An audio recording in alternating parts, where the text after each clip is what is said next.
Michael, great to see you. Congrats on the race. Yeah, we're really excited about it. It's time that North Carolina had a solid conservative and President Trump had an ally in the Senate. I want to talk about this in a second, but obviously tomorrow night at midnight, I believe the government's going to shut down. President Trump obviously trying to do everything he can to make that not a reality. The Democrats, Chuck Schumer, I mean, the funny part about this is you would obviously be a major part of this discussion a year from now.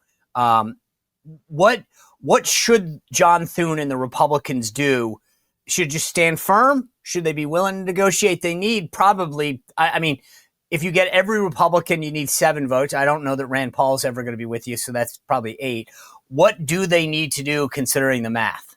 You know, it is absolutely remarkable to me. Chuck Schumer has said 1,000 different times on the Senate floor and in interviews across the country that a government shutdown would be catastrophic for the American people. He said that there are no winners, only losers in a government shutdown. And yet here he is shutting down the government. And he's not just shutting down the government over a clean CR. He's demanding that they put in a liberal, package that the American people have already voted against to really, truly double down on the same failed policies that they lost on in 2024. So it's remarkable to me that we have the Senate Democrats that are in this position where all of a sudden they want to shut down the government. I agree, right? Like, 13 times this has been their position. So I get it. But let's face facts. Republicans control the House. They've already passed the bill. It sits in the Senate. President Trump says he'll sign an extension. I get it. But at the end of the day, either you need 7 or 8 Democrats in the Senate to fold, or you need to give them something to get their votes. What strategically should they do? Well, I think first and foremost, you got to go have the vote on the bill. Force the Democrats to actually vote against it so you can call them out on it as we go into this election cycle and try and get the negotiations. Obviously, President Trump is trying to have conversations with Senator Schumer and with the Democrats, as well as with John Thune and the Republicans, to see if the Democrats will actually get real on this conversation. And I think that's important. I got to believe at some point to your, the way you described this, that Chuck Schumer doesn't have a winning hand. This is the Schumer shutdown because it's what Republicans are offering is a 7-week continuation of current funding levels that Democrats were good with. So that they can continue to negotiate. It's a simple message. It's fair. If you looked into your crystal ball, where do you think this thing goes? I think we get the CR done. I think we may actually have a bit of a shutdown, but ultimately they'll get this done. What they're trying to do is get 7 weeks to continue negotiation on the bipartisan package that has already come up from the House and through the Senate on these various appropriations bills. As Chuck Schumer has said, we don't want to shut down the government. It doesn't help the American people. One of the things that amazes me is that we're here. And what I mean by that is Republicans control the House, and I get we technically control the Senate. But we are now at the end of a fiscal year, and we haven't passed one of the 12 appropriations bills. I feel like the system is broken. With your background, as you campaign around, I mean, do you have any solutions for how we fix the system overall? Yeah, I think you need to front load the conversation. When I was in the Senate as a staffer, both working on the Senate floor and as Elizabeth Dole's chief of staff, we were making efforts all the way through the year to try and get these appropriations done. We had massive bills that were on the floor getting 70, 75 votes. Not everybody was happy on the right. Not everybody was happy on the left. But you've got to go have those conversations. And right now, the Democrats' only plan is to shut down the government and paint it with Donald Trump being to blame. The fact is, Chuck Schumer has never had any interest in trying to get these bills done on a bipartisan basis. They have no agenda on the Democratic side of the aisle. It is just oppose Trump, oppose Trump, oppose Trump. So I listened to Speaker Johnson over the weekend, and he was saying, hey, look, these appropriators are still working. They are making progress. Do you think that maybe the tactic should be, hey, let's try to get 2 or 3 of these things at a time done so that you fund the military, you fund veterans, you fund maybe some transportation, and then isolate the real problem? Or do you try to get a grand bargain? Well, I think ultimately you try every avenue possible. You want to try and get these bills done. If you can get them done one at a time or two or three at a time, you obviously want to do that. You know, the American people do not like it when we go into the grand CR or omnibus packages because there's too many things that are going to get put in there. But the fact is, you've got to keep the government open. And it is just remarkable right now that the Democrats are the ones that are saying after 15 to 20 years of complaining about shutdowns are the one trying to shut it down. You mentioned your experience. You've obviously worked in the legislative body, but then you were the North Carolina chairman, and very successful chairman, by the way. And then you were a very successful chairman of the RNC. How hard has it been to sort of make that change from party chairman, fighting for sort of principles of the party, raising a ton of money, to being the candidate yourself? You know, it's a fairly seamless transition because the issue sets that we talked about in the 2020, 2022, and 2024 election cycles are the same issues that we're going to be talking about in 26. In North Carolina, voters want to know that you understand their issues, that you're going to put solutions on the table, and you're going to fight to create jobs. You're going to fight to raise wages. You're going to fight for trade policies that are going to help North Carolina manufacturers and farmers and small business owners, that you're going to protect our kids and communities, and you're going to fight every day for our men and women in uniform and our veterans. And so really, truly, the issue sets are the same. And we've been fighting for a common sense America First agenda really, truly through the last three cycles. So as we go forward into this cycle, it is a continuation of making sure that we're putting North Carolina first. Before I get more specific into your race, I want to just ask you to look back on your tenure as RNC chairman. What do you think your legacy or your greatest achievements would be if you had to write them down? Well, I think first and foremost, obviously, having overseen the RNC during the greatest political comeback in American history, with President Trump winning and being able to take over the Senate and keep the House, is ultimately where you want to go. And the way that we did that was by remaking the RNC back to its fighting form and making sure that we were focused on what it was going to take to win, and making sure that every single day, every dollar we raised, every dollar we spent was on getting out the vote and protecting the ballot, and not trying to be all things to all people. We really did a great job of putting first things first and making sure that we were in a position for President Trump to go out and win this election. Election integrity is obviously a big issue for so many people. Do you think that whether it's North Carolina specifically or the country as a whole, we are in a better position when it comes to election integrity?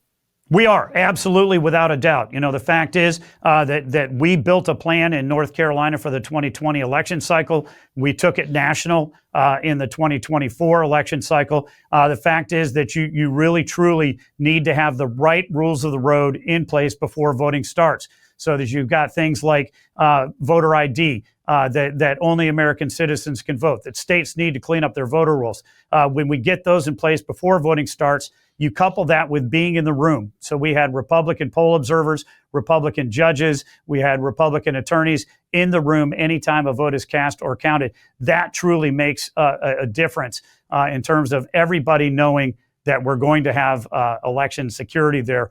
The tour that we put together last year, our election integrity tour with Pam Bondi, Kash Patel, Matt Whitaker, and Laura Trump, was very important for us to get that message out, so every Republican understood that my vote is going to count, and they could go out and they could vote with confidence, and that everybody on the other side understood if you cheat, then you are going to get caught, you are going to get prosecuted.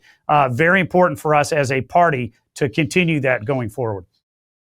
Hey guys, sorry to interrupt this conversation with Michael Whatley, but I got to tell you, if you are on a wellness journey, you know that sleep is at the core of any wellness journey. And I have made a huge transformation in my life because every night, that's right, you know what I'm talking about, my Beam Dream Powder. I take a scoop every single night, put it in some water, 30 seconds in the microwave. Some people are using milk. I really don't care. It's amazing either way. It's got all natural ingredients, stuff that you've probably tried in the past: melatonin, magnesium, apigenin, reishi, L-theanine, all natural stuff in an amazing, amazing blend. I love this stuff. This is my favorite, the cinnamon cocoa, but I've also been trying the cinnamon brownie, and obviously the peppermint's amazing as well. That's the cool stuff. You fall asleep within 30 minutes. You stay asleep, wake up feeling unbelievably rip-roaring, ready to go. That's what Beam powder is all about. So go to shopbeam.com/Spicer. Use code word Spicer for up to 40% off. Shopbeam.com/Spicer. Code word Spicer for up to 40% off. Trust me when I tell you, having a great night's sleep is the key to everything. And Beam is at the core of exactly what I do every night. Shopbeam.com/Spicer. Code word Spicer for up to 40% off. All right, back to the conversation with Chairman Whatley. I don't know if President Trump knew that you were coming on this morning. I didn't tell him yet, but he literally truthed out, earlier today, in order to make North Carolina, which has completely lost its furniture business to China and other countries, great again, I will be imposing substantial tariffs on any country that does not make its furniture in the United States. Details to follow, President DJT. Explain why this is important and how North Carolina is going to react to this. Well, North Carolina was the tip of the spear in terms of American furniture manufacturing for decades before NAFTA completely wiped out our furniture trades. We still have a number of companies down there who are competing every single day, but they're having to compete with China, who is flooding the American markets with subsidized furniture and other products. This is not just about furniture, but, President Trump really, truly wants to reset the trade agenda that is going to be able to help North Carolina manufacturers, small businesses, and our farmers. I think it's a very important step that President Trump is leading this conversation around the world. How does something like that go over in North Carolina? Do leaders of both parties get excited about it because it's going to help, or is because everybody's got Trump deranged syndrome, is it we don't like it because it's Trump supported, therefore we against it? Well, it is rather remarkable that the Democrat leadership in North Carolina, led by my opponent, Roy Cooper, have been on the 20% side of every 80-20 issue that we have seen over the last 5 years. They are fighting harder for criminals than they do their victims. They're fighting harder for violent, criminal, illegal aliens than they do American citizens. They are going to, oppose the big, beautiful bill. They're going to oppose, extending Donald Trump's middle-class tax cuts and no tax on tips, no tax on overtime, no tax on Social Security. So I assume that they're going to oppose efforts to try and help our furniture manufacturers in North Carolina, just because they've been opposed to every other policy the president has put on the table. But there's a reason he won in 2016, 2020, and in 2024 in North Carolina, because he is fighting for the great people of that great state. You brought up crime. I want to talk about that Charlotte stabbing in a minute. But over the weekend, there was this story in the Associated Press. Police deadly shooting in North Carolina was highly premeditated and location was targeted. It says in Southport, North Carolina, a mass shooting that shattered the evening tranquility of a picturesque seaside town in North Carolina was highly premeditated that left 3 people dead and 5 injured. How is this just a random act, or is this part of a pattern of people going after that should be in jail? We don't know the answers yet in terms of that particular shooting and that particular investigation, but I do think that it speaks to a broader issue on crime, not just in North Carolina, but across the country. The highest, purpose of a government, any government, is to protect its citizens.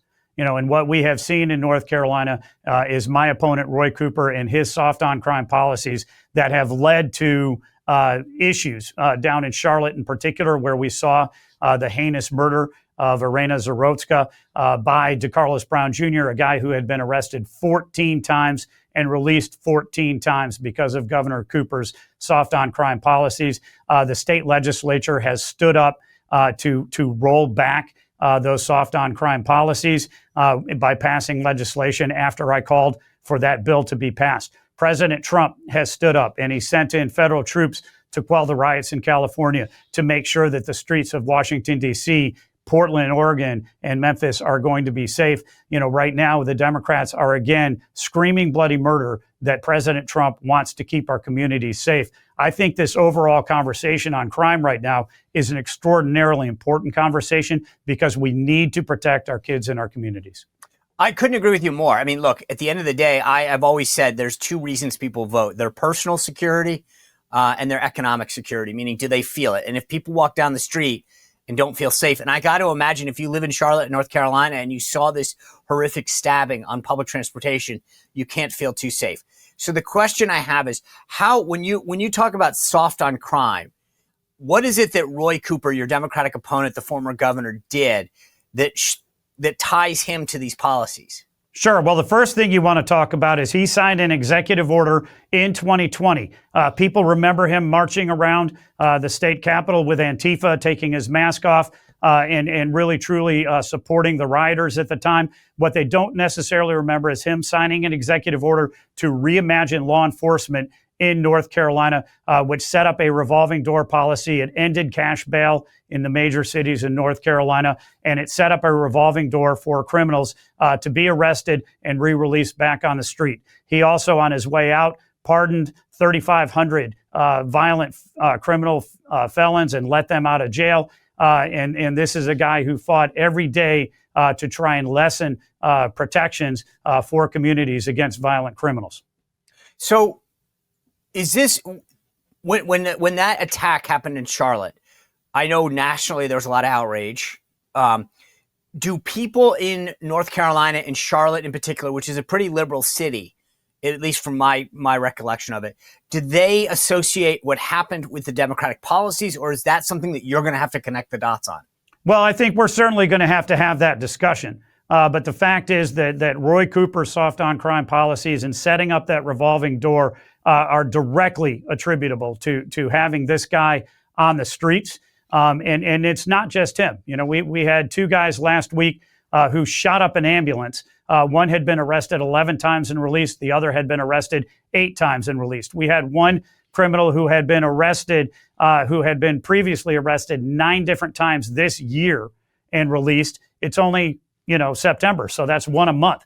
The crime policies that the governor put in place are very rampant, which is why the legislature, at my request, actually stood up and passed legislation to roll back these policies and make sure we're going to keep North Carolina kids and communities safe. I guess the bigger issue, though, for me is I think, right, you're right. People are voting. That's an issue that they care about. And obviously, he's got the record. The question is, strategically, how do you get voters to say it's his policies that got us here? Well, we'll be out there having this conversation in every community in every county across North Carolina. The fact is, this is going to be the most expensive Senate race in the history of the country. We're looking at $600 million that are going to be spent on this Senate race. And when we boil it down to its fundamentals, there is a very clear contrast between me, who is going to fight for North Carolina families, fight for North Carolina communities, fight for North Carolina values, and Roy Cooper, who is going to fight for San Francisco, Chicago, and New York values. And he has a very long record, votes when he was a legislator, vetoes and executive orders when he was a governor, that we're going to be able to go have a conversation about. I'm going to fight every day for North Carolina first values, for a common sense agenda. And Roy Cooper is going to fight for the liberal agenda. And ultimately, this race is going to come down to one question. Is President Trump going to have an ally in the Senate, or is he going to have a rubber stamp for Chuck Schumer and Bernie Sanders? And we want to make sure that the North Carolina voters who voted for Donald Trump 3 times in a row understand that distinction. Where do you think North Carolina, like, registration and turnout is trending? It seems like it keeps maybe not full force, but it's at least it's moving to the right. Is that a fair read on the electorate there? It is. When I took over as the state party chair back in 2019, the Democrats had a 450,000 voter registration advantage over Republicans. Today, it's about 13,000, 11,000. So we've seen a dramatic shift. We are seeing a huge influx of unaffiliated voters, which I think, frankly, gives us an opportunity to go and have a conversation with them in the elections, right? In North Carolina, we're 30% Republican, 30% Democrat, 40% unaffiliated and other. So we know to be able to win, it's not just with the Republican voters, but we're going to have to win in the middle and make sure that we're carrying a 52-48 majority at a minimum out of the unaffiliated voters. Do you think that crime, as you just described, is going to be the number one issue in that race, or are there going to be, I get you're going to have peripheral issues. I mean, we just mentioned trade, but is crime by and large the biggest issue there? Right now it is, right? And I think that ultimately the economy is always going to be a driver in the economy. The fact is that I'm going to be fighting for policies that are going to create jobs and raise wages, and working with the president on his trade agenda to make sure that we're going to have benefits for our manufacturers, our farmers, and our small businesses, right? Roy Cooper is on the exact opposite side of every economic issue there. He vetoed 6 different balanced budget bills that had teacher pay raises and tax cuts. So we're going to have a very clear record of his actions that opposes President Trump's economic policies. I know this may obviously, the reality is as I said, we might have a government shutdown tomorrow night. I think we will. But you guys also potentially could have some weather coming your way. There's 2 storms tracking up. I'm no meteorologist, but I've looked at the different models. North Carolina could face some kind of peripheral damage from this. I know Roy Cooper has been a big fan of going out and running to climate conferences. How much is that going to be an issue of political football? How we respond to this, and what his position on climate change has been in the past? Yeah, Roy Cooper's response to the hurricanes of North Carolina, going all the way back to Hurricane Floyd and Matthew, as well as in Hurricane Helene, has been absolutely abysmal. The fact is that when Hurricane Helene hit North Carolina exactly a year ago, this last Saturday, we saw absolutely catastrophic damage. 108 people dead, 73,000 homes were damaged, 45,000 small businesses were shut down. Roy Cooper, Joe Biden, and FEMA were absolutely nowhere to be found.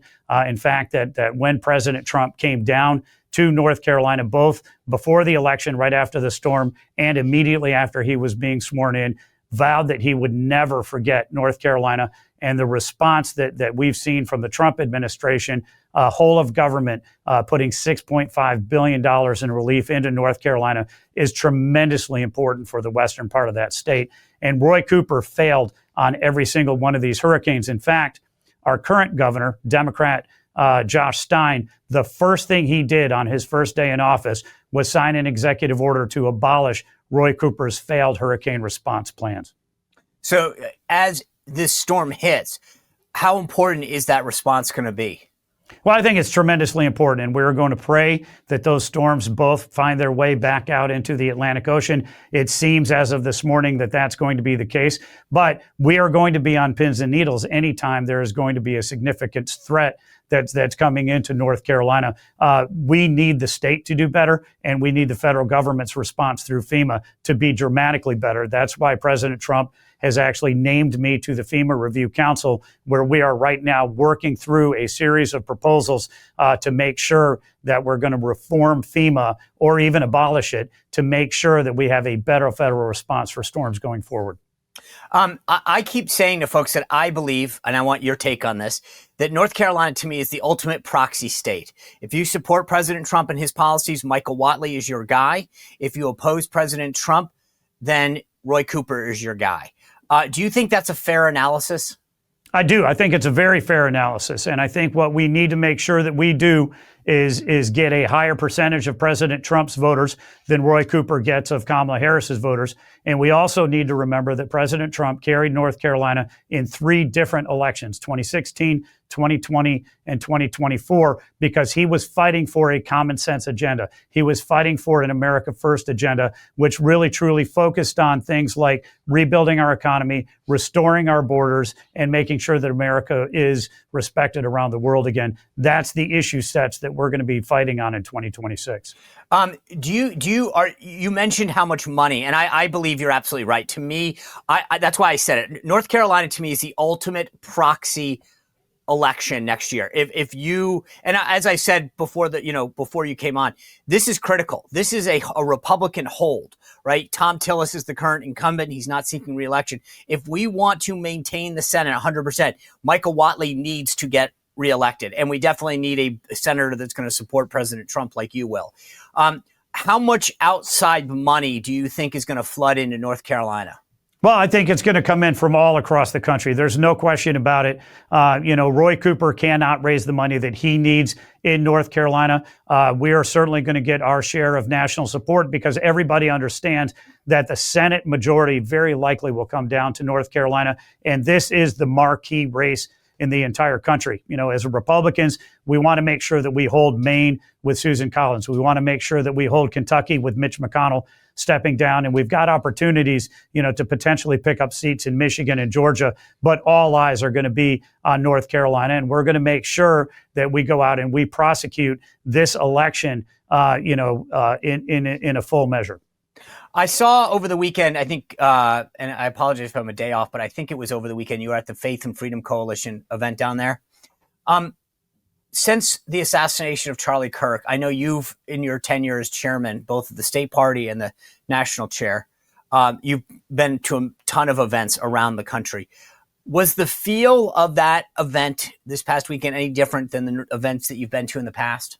I think it was an important event for two reasons. First off, because of what happened with Charlie, and I think really, truly, that we need to have a renaissance in America, really, truly, to kind of reflect on what happened with Charlie being shot and why he was shot. That we want to have that conversation around the country. It was also very important because they held it up in the mountains on the day of the anniversary of Hurricane Helene. So it was a particularly powerful event. I'm glad that I was able to get up there and to be able to have that conversation with people at the convention. I think about Charlie, right? And it was not, just the leader of a political movement. It was a father. It was a husband. To me, it was a friend who was shot and taken from us at 31 years old. And I really do think that we need as a country to step back and reflect on, what it is that we're fighting for. We're fighting for our families. We're fighting for our future. And to have a guy like Charlie, taken out at the really, truly the bloom of his life is absolutely tragic. And I really hope and I believe that what comes out of this shooting is going to be a conversation about our youth voters and the tremendous importance that they have in our election cycle going forward, but even more important in our country going forward. There's two groups in particular that I feel like grew out of this assassination. You mentioned young voters, and then I think voters of faith. And what I mean by voters of faith is not just traditional voters that would go to a Faith and Freedom conference, but people who are picking up a Bible for the first time, someone who's walking into church, maybe for the first time ever, maybe for the first time in years, and have, to your point, gotten this message that there's way too much at stake. Do you think that both of those groups are going to stay energized as we get ready for the 2028 midterms? I think that they are, and I think that we need them to. The fact is that in 2024, President Trump won, males 18 to 24 for the first time ever. The fact is that we saw such a huge, significant shift in terms of the percentage of vote that he got from all young voters. That's tremendously important for us going forward. It would not have happened without Charlie Kirk.